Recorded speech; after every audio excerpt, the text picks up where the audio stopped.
नमस्कार, hot topic में आपका स्वागत है। मैं हूं अखिलेश शर्मा।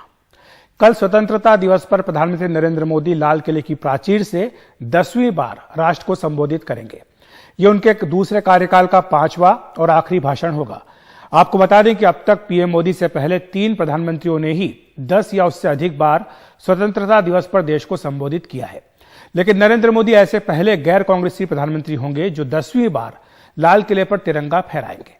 सबकी नजरें पीएम मोदी पर होंगी कि वे चुनावी वर्ष में देश की जनता को क्या संदेश देते हैं। इस बार आजादी के अमृत महोत्सव का समापन भी हो रहा है। सूत्रों के मुताबिक पीएम मोदी अपने 9 वर्षों की उपलब्धियों को कल देश के सामने रख सकते हैं। यह सबसे बड़ा एक पॉइंट हो सकता है।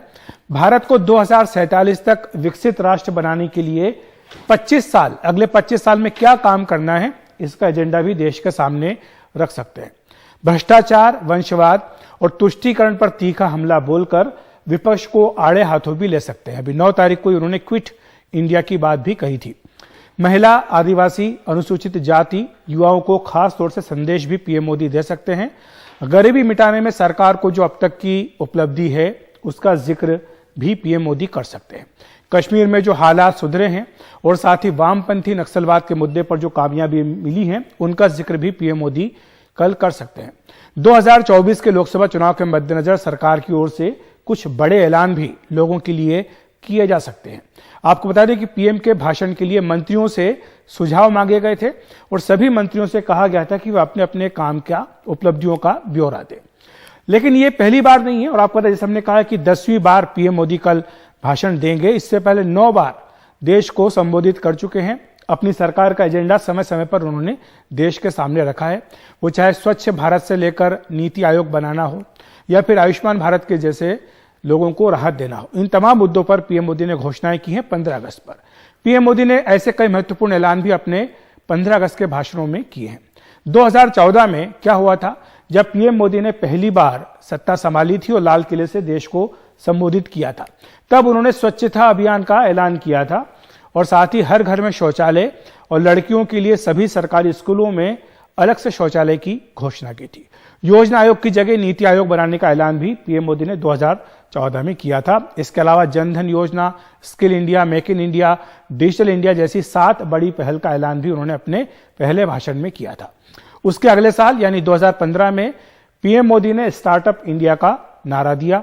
निचली भर्तियां जो सरकार में होती उनमें इंटरव्यू की प्रथा समाप्त कर दी। इसके साथ ही हर गांव में बिजली देने का वादा भी उन्होंने किया था। उसके अगले साल यानी 2016 में, तब तक जीएसटी आ गया था, तो जीएसटी की उन्होंने जमकर तारीफ की थी। पेशावर, पाकिस्तान के पेशावर में स्कूली बच्चों पर हमला हुआ था, उसका जिक्र करते हुए तब पीएम मोदी ने लाल किले से पाकिस्तान को आड़े हाथों लिया था। इसके साथ ही तब विपक्ष पर भ्रष्टाचार को लेकर पीएम मोदी ने निशाना भी साधा था। उसके अगले साल यानी 2017 में उन्होंने नया भारत बनाने का जिक्र किया था और काले धन के खिलाफ सरकार की लड़ाई की बात कही थी। गरीबों को घर, 2017 के बाद यानी 2022 तक 5 सालों में किसानों की आय दोगुनी करने का ऐलान किया था। 2019 के चुनाव से, लोकसभा चुनाव से पहले उन्होंने 2018 में जब संबोधन दिया तो आयुष्मान भारत योजना का ऐलान किया। सरकार की उपलब्धियों के बारे में विस्तार से बताया और जो पिछली सरकार थी यूपीए की, उससे तुलना करते हुए बताया कि उन्होंने 5 साल में कितना काम किया। इसका पूरा हिसाब देश के सामने रखा। यूपीए सरकार के वक्त पॉलिसी पैरालिसिस था, उसका जिक्र किया और अपनी सरकार में जो तेज रफ्तार से फैसले हुए उनकी ओर देश का ध्यान दिलाया था। 2019 में पीएम मोदी फिर से चुनाव जीते और चुनाव जीतने के बाद लाल किले से उन्होंने chief of defence staff CDS के पद का सृजन का ऐलान किया। अपनी सरकार के बड़े कामों के बारे में बताया और साथ ही अनुच्छेद 370 और 3 तलाक के खात्मे का जिक्र भी किया। 2020 में जब उन्होंने संबोधित किया था तब कोविड महामारी पीक पर थी और तब उन्होंने मेक फॉर वर्ल्ड का मंत्र भी दिया था। उन्होंने आत्मनिर्भरता की बात भी कही थी और साथ ही डिजिटल आईडी के लिए नेशनल डिजिटल हेल्थ मिशन का ऐलान भी पीएम मोदी ने किया था। महिलाओं को 1 रुपए में सैनिटरी नैपकिन देने का भी उल्लेख उन्होंने किया था। 2021 की बात करें तब पीएम ने इंफ्रास्ट्रक्चर पर खासतौर से जोर दिया। उन्होंने पीएम गति शक्ति मास्टर प्लान का ऐलान किया, अमृतकाल का भी जिक्र किया और भारत को विकसित देश बनाने की बात कही। 2022 यानी पिछले साल पीएम मोदी ने लाल किले से 5 प्रणों का ऐलान किया। उन्होंने भ्रष्टाचार और वंशवादी राजनीति पर हमला बोला, साथ ही 5G मोबाइल तकनीक का भी ऐलान किया और चीन का नाम लिए बिना कहा था कि हर चुनौती का उनकी सरकार ने मुंह तोड़ जवाब दिया है। तो ये सारी बातें हैं जो पीएम मोदी ने अभी तक रखी हैं। आगे क्या रख सकते हैं इस पर भी हमने जिक्र किया। हमारे सहयोगी वसुधा वेणुगोपाल हमारे साथ जुड़ गई हैं। वसुधा, आपसे यही समझना चाहेंगे, आपके हिसाब से क्या लगता है कि ये चुनावी साल है और वैसे तो अब योजनाएं घोषित करने का समय होता नहीं, क्योंकि जो काम आपने किया होता है उसी का हिसाब आप सामने रखते हैं, लेकिन फिर भी क्या उम्मीद कल कर सकते हैं पीएम के भाषण में? अखिलेश, मुझे ऐसा लगता है कि प्रधानमंत्री के जितने भी भाषण अभी तक हुए हैं, इंडिपेंडेंस डे के लिए 9 अभी तक 9 हुए हैं, उसमें ये टेम्पलेट जरूर रहा है कि अपनी सरकार की उपलब्धियों का भी वो एक रिकॉर्ड देते हैं। उसके साथ साथ वो ये भी बताते हैं कि आगे का रोड मैप कैसे रहेगा। और ये बहुत ही ज्यादा इंपॉर्टेंट साल है, चुनावी साल है। उसके साथ साथ एक महीने में G20 का नेशनल समिट होगा, जिसमें विश्व के सारे नेता भारत आएंगे। तो इंटरनेशनल कम्युनिटी का भी ध्यान रहेगा प्रधानमंत्री पे कि वो क्या बोलेंगे। और प्रधानमंत्री ने अभी तक जितने भी भाषण दिए हैं उसमें ऐसे काफी बड़े अनाउंसमेंट्स हुए हैं। आप भी कह रहे थे इसके बारे में। अब जैसे जन विश्वास के बारे में उन्होंने 2022 में बात की थी और उन्होंने कहा था कि कंप्लायंस को कम करने की जरूरत है। और अब आप देखिए कि वो ऑलरेडी बिल जो है पास हो चुका है। और 2018 में मेरे ख्याल से उन्होंने भारत नेट के बारे में बात की थी और कहा था कि सरकार को 6 लाख गांवों को जोड़ने की जरूरत है ऑप्टिकल फाइबर के थ्रू। और उसका भी कैबिनेट अप्रूवल हो चुका है, पैसे एलोकेट हो चुके हैं। तो एक तरीके से वो एक एजेंडा गोल सेटिंग करते हैं अपने सरकार के लिए, अपनी पार्टी के लिए और एक तरीके से देश के लिए भी। क्योंकि प्रधानमंत्री ने एक बार बोला था कि लड़कों को सिखाने की जरूरत है और लड़कियों का मॉरल पुलिसिंग करना थोड़ा जो है हमें कम करना पड़ेगा और रोकना पड़ेगा। तो ऐसी चीजें जब वो बात करते हैं तो देश के लिए भी एक एजेंडा सेटिंग हो जाता है। मुझे लगता है कि अब कुछ ही दिन पहले उन्होंने पार्लियामेंट में भी एक बहुत ही ज्यादा क्रिटिकल भाषण दिया था ऑपोजिशन के खिलाफ। तो उसके 5 दिन बाद जब ये भाषण आएगा तो बहुत ही ज्यादा फोकस इस पे रहेगा। तो वही दरबारवाद हो या डायनेस्टी पॉलिटिक्स हो या तो फिर भ्रष्टाचार हो, ये उनके पेट टॉपिक्स रहे हैं हमेशा। उन्होंने ये बात कही है कि मैं एक आउटसाइडर हूँ और मैं इस एलीट दुनिया से संबंध नहीं रखता हूँ और मैं आपका प्रधान सेवक हूँ। तो ये सारी चीजें, ये फ्लेवर जरूर रहेगा। उसके साथ साथ विमेन एम्पावरमेंट, जेंडर जस्टिस और सोशल जस्टिस, ये जो मुद्दे हैं वो बिल्कुल नहीं छोड़ेंगे। चाइना पाकिस्तान का भी उन्होंने बहुत बार मेंशन किया है, 2 बार पाकिस्तान का मेंशन किया है, 1 बार चाइना का मेंशन जरूर नहीं किया, पर ये जरूर कहा है कि देश की तरफ जो देखेगा उसको उसी तरह का जवाब हम देंगे। तो मेरे ख्याल से ये सब कुछ कल पीएम के भाषण में जरूर मेंशन होगा। बिल्कुल, शुक्रिया आपका वसुधा विस्तार से बताने के लिए कि क्या क्या बातें हैं जिन पर पीएम मोदी अपने इस चुनावी वर्ष के भाषण में बोल सकते हैं कल के अपने लाल किले के संबोधन से।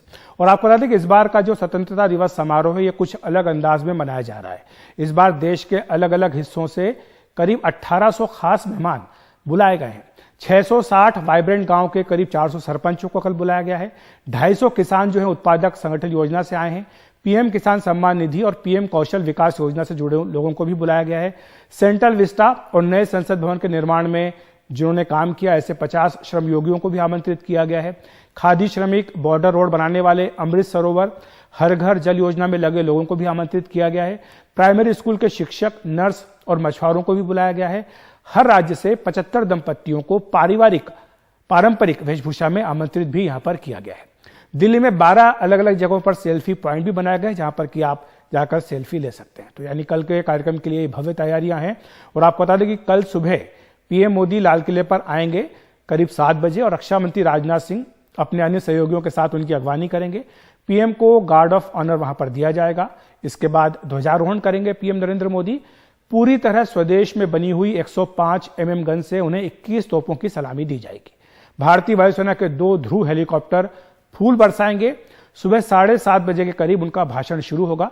समापन पर पीएम मोदी देश भर के 1100 एनसीसी कैडेट के साथ राष्ट्रगान करेंगे। फूलों से बना G20 का लोगो भी लाल किले पर आपको दिखाई देगा। और आपको दूसरी एक खबर बता देते हैं इसी कार्यक्रम से जुड़ी हुई। हर घर तिरंगा अभियान के तहत आज गृह मंत्री अमित शाह ने नई दिल्ली में अपने सरकारी घर पर तिरंगा फहराया। उन्होंने तिरंगे के साथ अपनी सेल्फी भी साझा की। बाद में एक ट्वीट में गृह मंत्री अमित शाह ने कहा कि स्वतंत्रता दिवस से पहले आकाश में फहराते करोड़ों तिरंगे भारत को फिर से महान बनाने की संयुक्त इच्छा शक्ति का प्रतीक है। शाह ने कहा कि पीएम मोदी द्वारा शुरू किया गया हर घर तिरंगा अभियान देश भर में चल रहा है। उन्होंने सभी नागरिकों से अपने घरों पर तिरंगा फहराने और तिरंगे के साथ सेल्फी को हरघरतिरंगा.com पर अपलोड करने की अपील भी की है।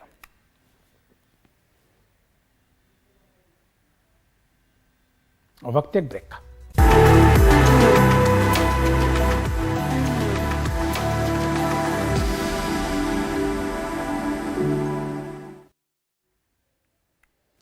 दिल्ली में आज एक प्रदर्शनी का आयोजन किया गया जो बंटवारे के दर्द को दिखाती है।